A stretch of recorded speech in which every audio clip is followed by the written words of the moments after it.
Warning! This podcast contains spoilers.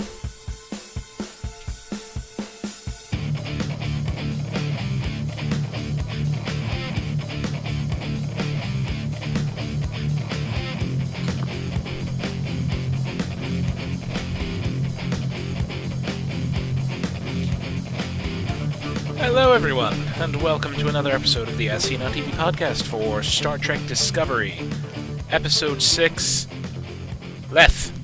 It's Greek, I don't know how to pronounce it, I'm sorry.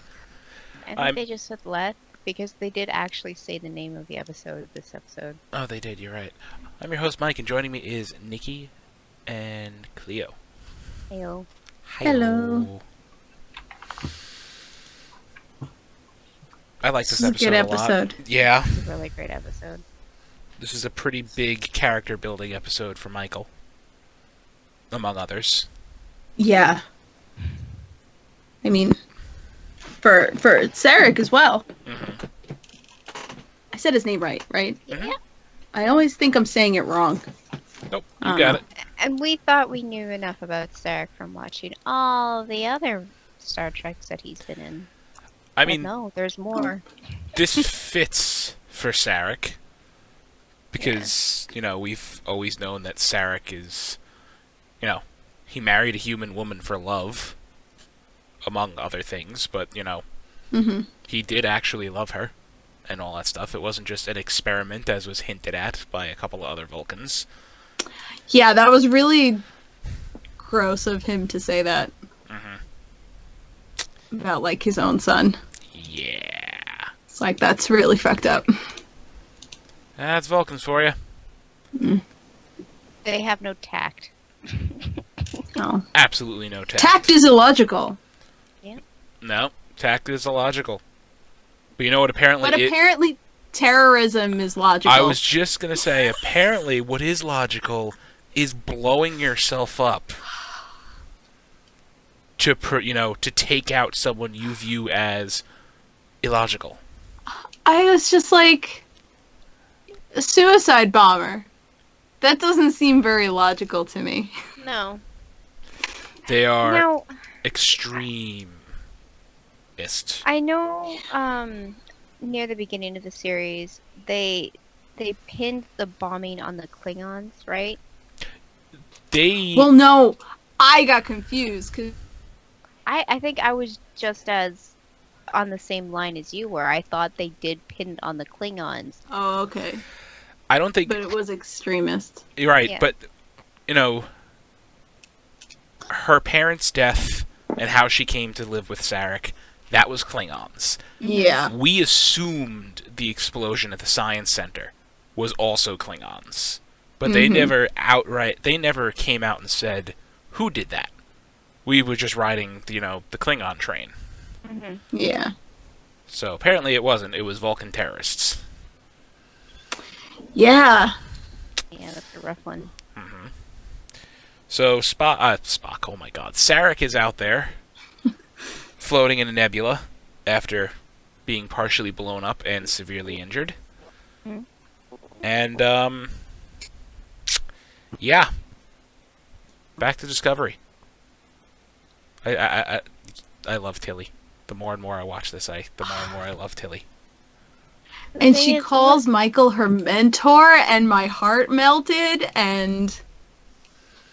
What I'm sad about is we don't see Tilly in later series. Maybe she's around during the Kirk days, but we don't hear about her. Is what it is. There are countless starships. Mm-hmm. She might be a captain somewhere else. And I just feel like I want to see her get to that point.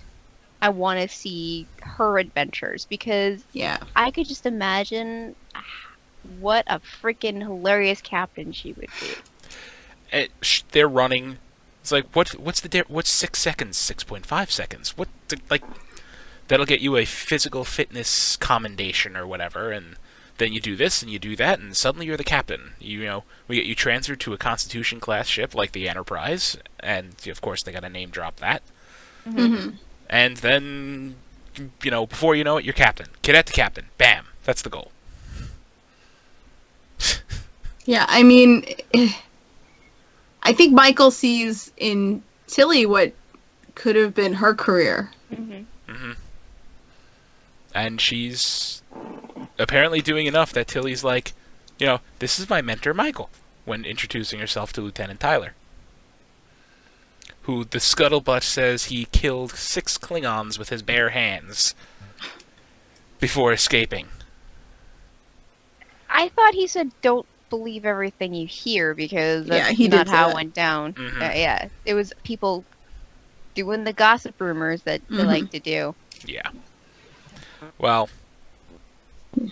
Because one person says he killed 6 Klingons, the other one said he did it with his bare hands. But he's accepting, and he judges people, as he said, judges people based on the here and now, so he's not overly critical of meeting Michael. And then she passes out. Well, she didn't really accept him because she didn't trust him because he just got off of a Klingon torture ship. And it's kind of like Lorca. It's only been like a week, and they're both like, da-da-da, nothing's happened. All right. Yeah. I'm going to drop a theory. Go for it. And this... Thought about this. A lot of people have this theory out there. So, Lieutenant Tyler, he survived 7 months of Klingon torture, while also being the unwilling concubine of a female Klingon captain. Yes. He eliminates other Klingons in hand-to-hand combat. Lorca says he fights like a Klingon. Oh, yeah, I just pick some stuff up. It's just all these different things, like I've been near death, and, that's not what you think of. Anyway, the theory is he's not human, he's Volk in disguise. He's... the White Klingon. Because... how? With the last time we see him on the bridge of the Shenzhou, I forget her name, but she tells him, you're going to have to give up everything. Which is a very weird thing to say to someone who's just lost everything. He's got nothing left but to stand there on that bridge and suffocate and die. So for her to say, you have to give up everything. Your race. You gotta give up being Klingon. It's just... Which is everything to him. It's a fun little theory. I don't know if it's going to be true or not. How? Yeah. I think it's my question. Yeah, I know. I'm... What? I know they can, change your, do plastic surgery in a day kind of thing, and it's no big deal, but, his skull isn't the right size. Exactly. His head was this big. To change a human to a Klingon, it's a little bit easier, because, there's prosthetics, and that can all be removed. To change a Klingon to a human, you have to remove things. It's been done before. It has? Yeah. Original series, the Tribble episode. The reason they discovered this guy was planting a bomb was because the Tribbles were freaking out, because the Tribbles smelt him as a Klingon. And he was altered to look human. Now I gotta go back and watch that episode. And a lot of people were saying, oh, this is a callback to the original series with the name Lethe, because that was a character in the original series. Oh. So that could be their little subtle, thing. If Tyler walks into Lorca's ready room and Lorca's Tribble starts freaking the fuck out, there's your confirmation. Shit. He does have a Tribble. He does have a Tribble. I keep forgetting that. Just chilling on his desk, no big deal. Like nothing's wrong. You know what would be so funny is if every time you went into Lorca's office, there was one more Tribble than there was the last time you were in there. That would be hilarious. I mean, has there been that amount of time between when what's-his-face was left on the Shenzhou and to now? About a month, yeah. You said... No. What? You're talking about Tyler? Yeah. So when Because Tyler he said he had been in there for like 7-8 months or whatever. he said he'd been captured at the beginning Yeah. of the conflict. Some of the Okay. first battle, or the first battle. Yeah, he was the Battle captured. of the Binaries. hmm Okay, yeah. And Volk, it was 6 months after the battle that he was stranded on that bridge, and they were saying now it's been 7 months since that battle, so it's been a month. That would be plenty No, I was just trying to of get time. the time frame. Yeah, like the time frame is what I was trying to nail down because, I was like, well, has it been that long since the Battle of the Binaries? And well, yeah, it has. So okay. It's just a I fun just- little I don't- theory that people are kicking around. I figured I'd bring it up to talk about. I don't know. I find it a cop out, to be honest. I don't like it. I don't like the sound of it. I don't. I don't know why. I just don't. It just doesn't fit with me. Well, it would explain why he was so adept at flying a Klingon Raider.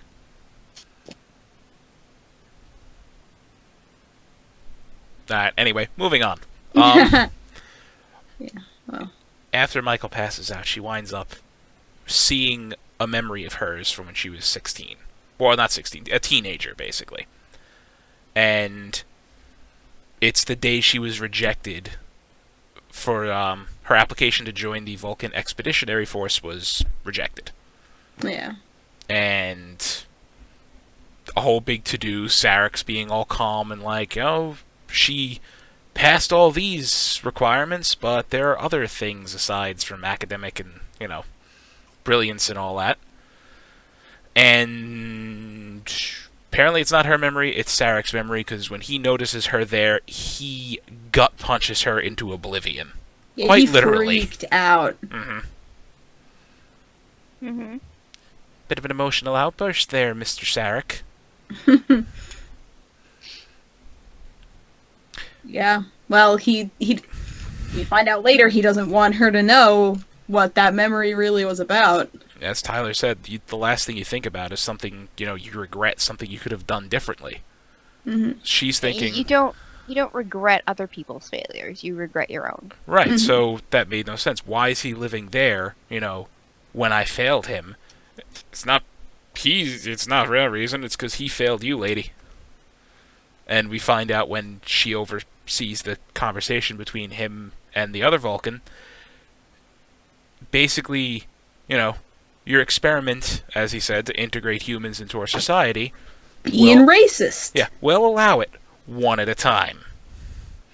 Yeah. It's like between your half-human son and your adopted human daughter, you're gonna have two, so no, choose. Yeah. And he chose Spock, and Spock joined Starfleet anyway. Yeah.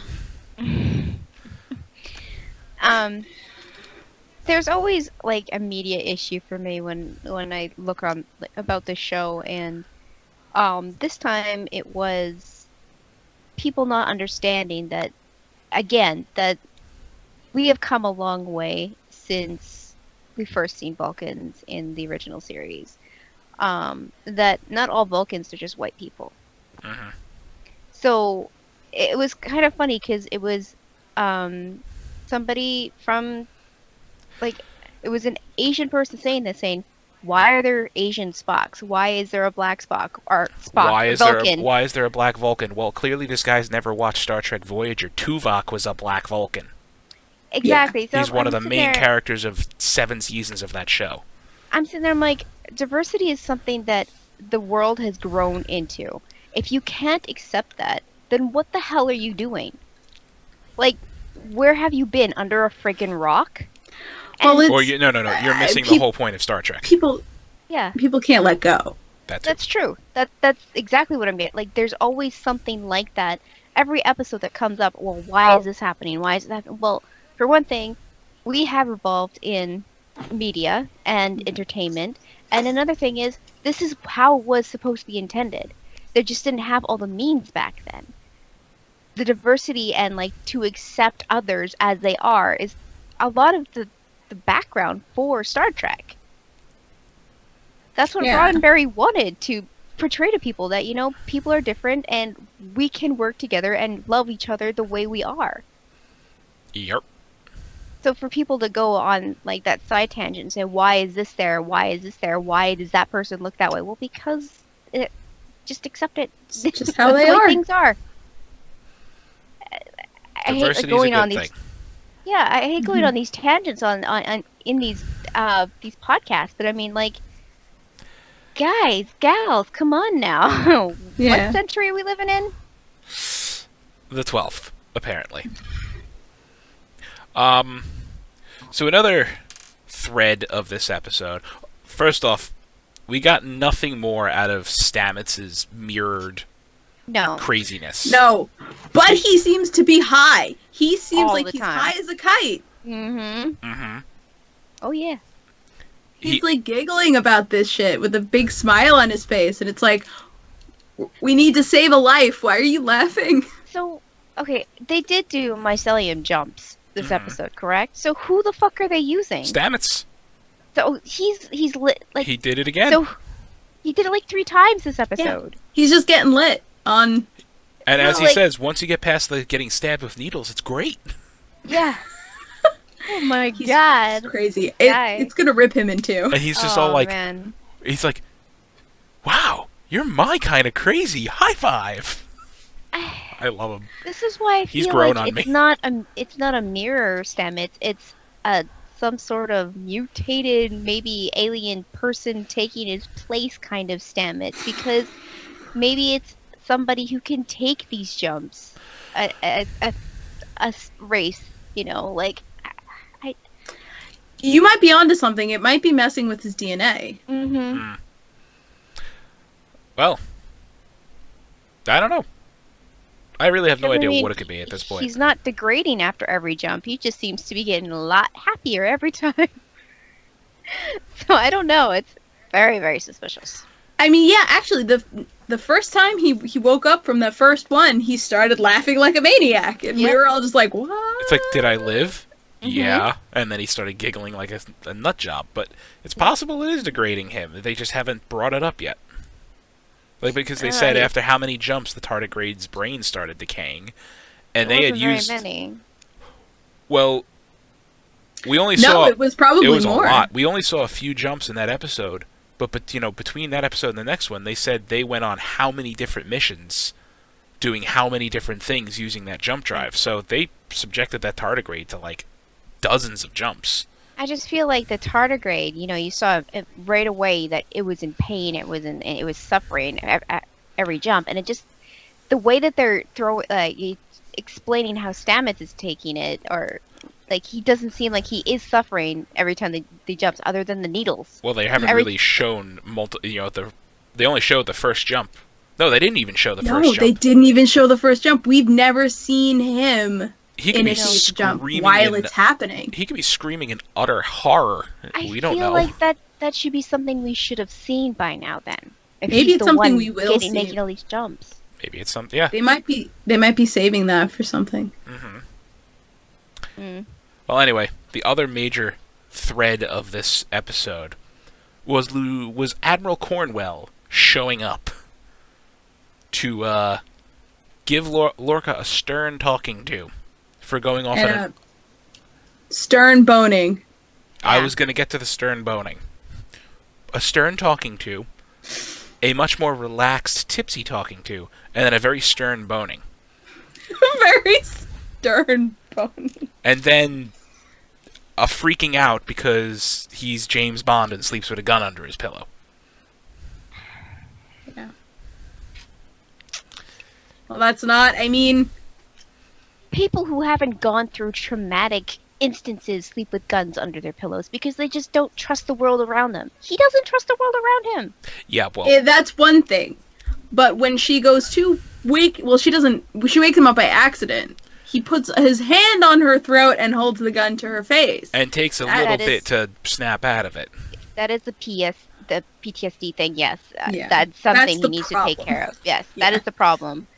And she's The basically... gun doesn't help. It's like, yeah, okay, you know, we're going to relieve you of command here. And he's, like, begging her, don't take my ship, it's all I got and all that's, you know, but she's... Good point from her. I don't know if that's actually you asking me. Like, I don't know if you're for real asking me that, or if you're just playing me.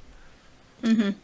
And I know, we end up saving Serac, right? And we go through this like neural enhancer thing that Stamets came up with, and and when we find out that Serac is not capable of meeting these Klingon dudes for this meeting for diplomacy, I knew they were going to send the Admiral. I knew it, and I knew that fucking Lorca was gonna just leave her. He was just gonna leave her. I knew it. As soon as he said that, I'm like, oh my god, he's trying to get rid of her because she's going to take his ship. Yep. And then when she went off, just gonna let it happen. Yeah. Like she went off, she got captured.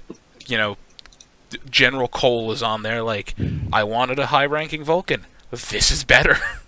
It's like, can't wait to meet you. Signing off. And then Saru's are like, he goes in there like, I'm gonna prepare everything to go rescue the captain, and Lorca's like, I'm gonna exercise some restraint here. Now. But Captain, you've never done that before. Yeah. But they had a point, Like, this is the most important tactical resource we have. Can't exactly just go running willy-nilly into Klingon territory. So we're gonna ask for orders. And then when the door closes, we see that he's got the phaser tucked into the waistband of his pants. Yep. Yeah. Like, I knew that was gonna happen. I knew he was just gonna like abandon her after saying that he's no longer gonna be captain. She's gonna take the Discovery and all this jazz. It was just like, well, you're fucked, lady. You're fucked. Something's gonna happen to you. You might die. You might get captured. Well, hey, look at that. I can't even. I don't even know. Yeah. But, I mean, that's the gist of this episode. And after they save Serac, he can't even... He just goes back to cold, unfeeling Vulcan. Can't even admit, like... No, like, of course not. No. Michael's telling him, like, we can talk about this or whatever. And he's just like, technically, we're not related. At one point, did he say he didn't even remember what went on? Yeah, he was trying to play off the... He was like, well, I was unconscious. You know what happened. Like, don't play stupid with me. Yeah. Fucking Vulcans, man. Anyway, that. Yeah. So, I couldn't find a synopsis for next episode, but I did watch the promo, and I want to talk about this a little bit. I do too. We're back to a long-winded name. Magic to make the sanest man go mad is next week's episode. And from the gist of it, you get this shit exploding, fire everywhere, the ship going out of control, Stamets yelling at Michael. We're stuck in a 30-minute time loop, and every second you don't trust me is us being a second closer to death.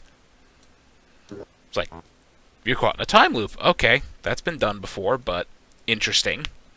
And after the whole thing, like, we see this crazy alien ship, in their docking bay. We see what looks like an Andorian walking out of it, because a big blue helmet with the little antennas on it. And then right at the very end of it is Harry Mudd, the guy from the prison ship, sitting there in a chair like, so glad you could join me. And as soon as that happened on my TV, I was just like, you! You! The man with too many fucking names. That's gonna be interesting. It's gonna be very interesting. I don't even know. Shit blowing up. I mean, like we said, we started off this episode saying that this particular this podcast, this episode was really, really good. Because it was. I mean, I might sound not so enthused with some of the things that happened, but no, I really enjoyed this episode. It was very, very, very good. Like, character building for more than one character. We got character building for Tilly, which was great because also something I wanted to mention is that Michael wanted to bring her along on the shuttle because she was moral support for Michael. It was so cute. I was like, oh my lord, these two. And after the whole thing, after her whole reconciliation thing with Serac, she finds Tilly running in the corridors and she's like, I gave you bad advice. find your own way to be a captain. She's like, I have. Yep. So cute. Mm-hmm. I love, I knew as soon as Tilly walked in the room when they first met, it was like, oh, this is going to be an interesting relationship. They're going to be besties. And it really is, you see flaky Tilly like, oh, look at the new guy. Let's go sit with him. And she's just awkward, but then when she gets with Michael and she needs to say something, it's so down to earth, and like it's just like Michael, it just resonates with Michael so much, and it's like one of those encouraging speeches that you got this kind of thing, except it's not. It's just, I don't know. It's Tilly, you are the best character so far. I love you. Yeah. We love her.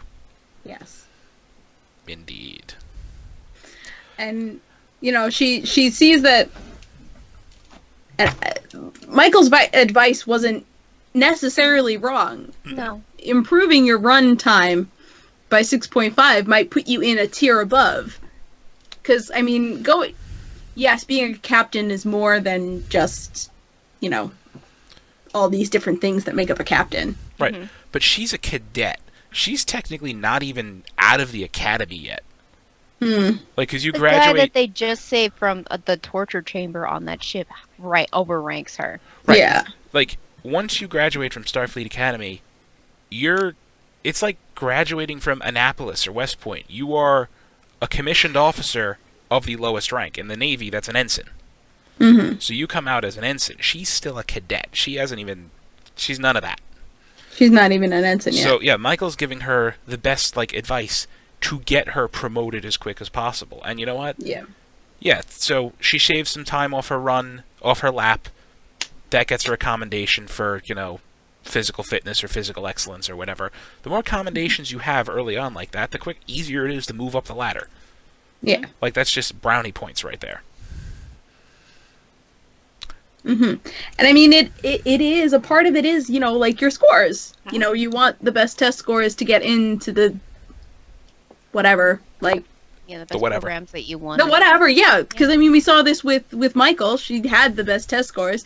She could have gotten into the science thing, but there were extraneous factors that prohibited that, so... Yeah, because she's human. Yeah. That's the And only thing they're that racist. really... Yeah, they're racist. That was the only thing that held her back from getting, both Serac had to make a choice, but if he didn't have to make that choice, the only She thing would have that been held in. her back was that she was human. Mm-hmm. And it didn't seem like it would have held her back. If he didn't have to make that choice, they would have accepted her, and... Well, if they didn't force Serac to make that choice, or if he had chosen her, she'd be in the Expeditionary Force, she would effectively be a Vulcan. Yeah. And the Battle of the Binary might have gone a very different way. It probably wouldn't have happened. No, no, I think it would have happened.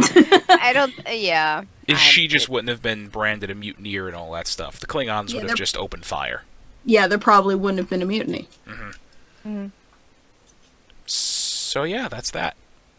Anything else you guys want to mention? I'm just hoping to see more Stamets next episode. It looks like we'll get more Stamets. Yeah. Seems like he's the first one to realize they're caught in a time loop. Probably because he's the one who set it off. Probably, from all those freaking jumps he's been making. All his fault. And on that note, Nikki, where can they find you? On Twitter at LadyVenom24, LadyVenom24. Clio, where can they find you? You can find me at Clio Moto on Twitter. You can find me on Twitter at Philidrin. You can find all of us on Facebook, Twitter, Gmail, Google+, MySpace, and YouTube, and coming soon to Twitch at ASO TV Podcast. You can follow us at all of those places for some more podcasts, some of your favorite TV shows, movies, and games. And to answer the question, yes, we will be doing the live streams on Twitch and uploading the VODs to YouTube as we already have been doing. But it's just a much smoother streaming experience. Yeah. So hopefully we can improve on some quality there.